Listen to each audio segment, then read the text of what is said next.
Hey friends, how's it going? Welcome back to my channel. So today I am reviewing the new Essie Fall 2025 collection for you. This is the Boho Rodeo Collection.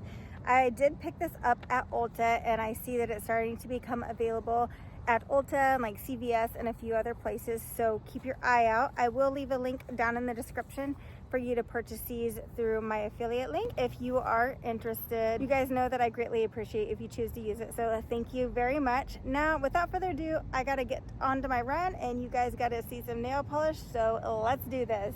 Okay, so the Boho Rodeo Collection, as I said, is currently available at Ulta. There are 8 shades in this collection. There are 6 cream polishes, 2 jelly glosses, and then 1 special effect polish that's meant to be used as a topper. So starting off here, we have Boheme. This is one of the jelly polishes. This is $13. The special effect and jelly polishes are a little bit more expensive. The description for this one says, be the belle of the barn in this rosy mid-tone neutral jelly with blue and red undertones.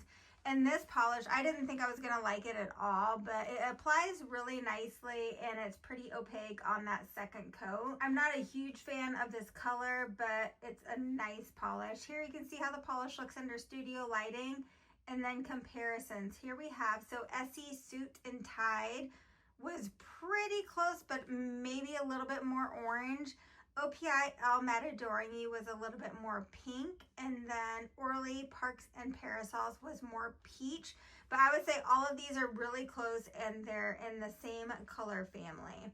And then I topped this with Liquid Sunrise, which is the special effect polish in this. The description for Liquid Sunrise says, keep golden hour going with this deep beige nail polish with iridescent pearls that creates a glowy satin chrome effect. And I was surprised at how much I like this polish over Boheme. Let me know what you guys think of this combination.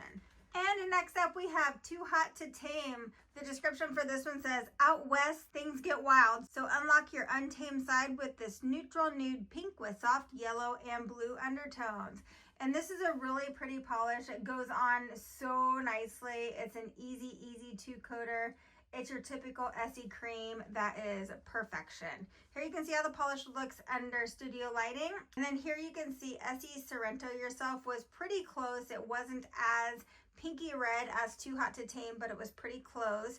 Boheme and Essie Sorrento Yourself are actually pretty close. And then Essie Suit and Tide was a tad bit more orange. And then here we have Liquid Sunrise over Too Hot to Tame. And again, I like this topper a lot more than I thought it was going to. And here you can see how it looks under studio lighting with the topper. And next up we have the namesake of the collection. This is Boho Rodeo.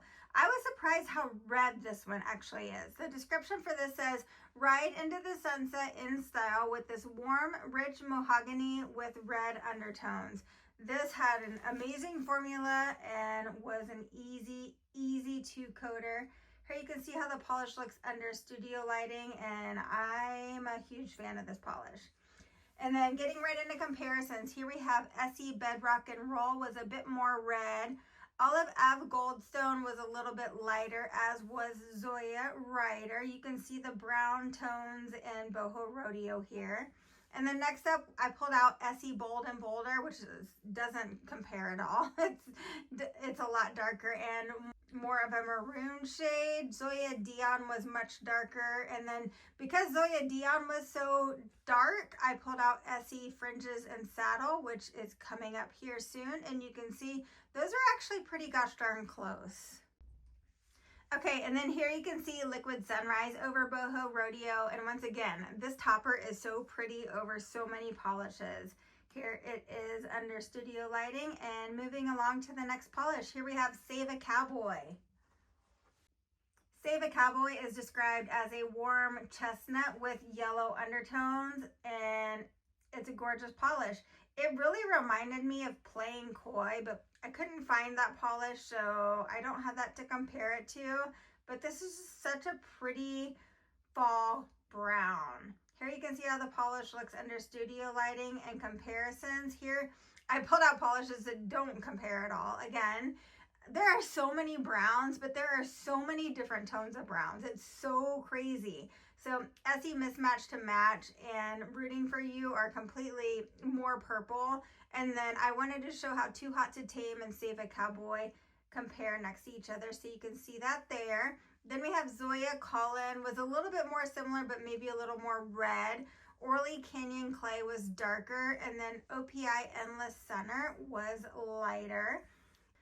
Okay, and then here I pulled out Sepia Retreat and Orly Don't Be Suspicious, just so you can see how those compare. Sepia Retreat and Don't Be Suspicious are pretty close. I would say Don't Be Suspicious might be a little bit more red, but I wanted to show you how Sepia compares to Save a Cowboy. And then here we have Liquid Sunrise over Save a Cowboy. And this is probably my least favorite polish with the topper over it. It's still pretty, but it's just not, I'm not a huge fan. And then next up here we have Sepia Retreat. Sepia Retreat is described as a grounding almond brown nail polish with soft green undertones, perfect for finding your inner peace. And this one is another one that goes on so nicely. It's so shiny. I actually only did one coat in the comparison, so you can see how this looks in one coat. I do recommend still using 2 coats though. Here you can see how it looks under studio lighting, and then getting into the comparisons. Here we have Sepia Retreat, Fringes and Saddle, Olive Ave Volcanic, and then again, Orly Don't Be Suspicious. So you can see Don't Be Suspicious is the closest here. And then here you can see Sepia Retreat with Liquid Sunrise over top of it. And I love how this gives like almost like a purple sheen. It's so pretty. Just wait till you see Liquid Sunrise over Fringes and Saddle. That's my favorite. And then here you can see Liquid Sunrise over Sepia Retreat under studio lighting. Next up we have Fringes and Saddle. The description for this one says, saddle up and let your fringes fly with this dark chocolate brown with red and blue undertones. And this is a true dark chocolate brown.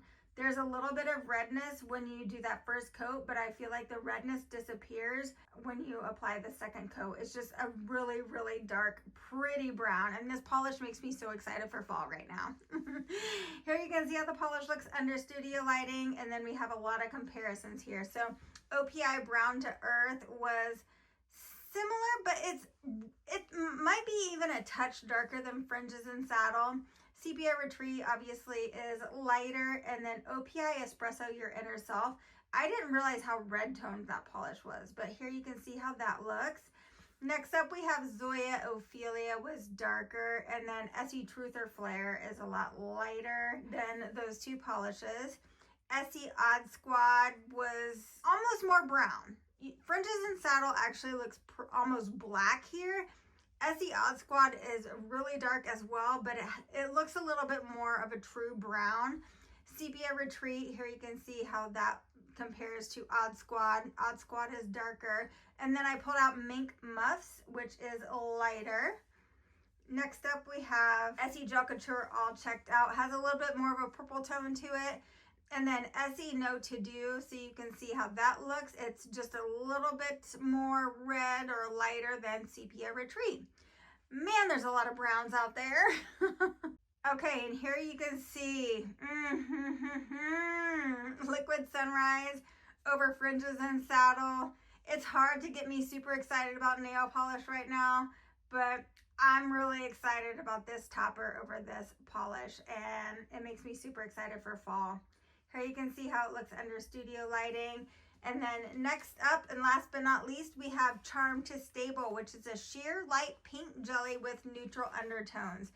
I almost wasn't going to get this polish because I'm kind of tired of the jellies. I don't like jellies, but I ordered it anyways because I thought somebody might want to see it. And I really love how this gives like a mannequin nail, mannequin hand type of look. It's so pretty, and that's in just 2 coats. I think it's gorgeous. Here you can see how it looks under studio lighting, and that's it. What do you guys think of these polishes? Let me know in the comments down below. Are there any other comparisons that I didn't show that you just absolutely have to see, let me know. There were just so many browns, and I kept pulling out browns, and I would be surprised at how one brown is more purple than another one, which is more red, which I didn't realize was red, and then the red is, I don't know. It was a lot. So hope you guys enjoyed the comparisons, and hope you all have an absolutely fabulous morning, afternoon, evening, whatever it is. Make it great. Love you all. Bye.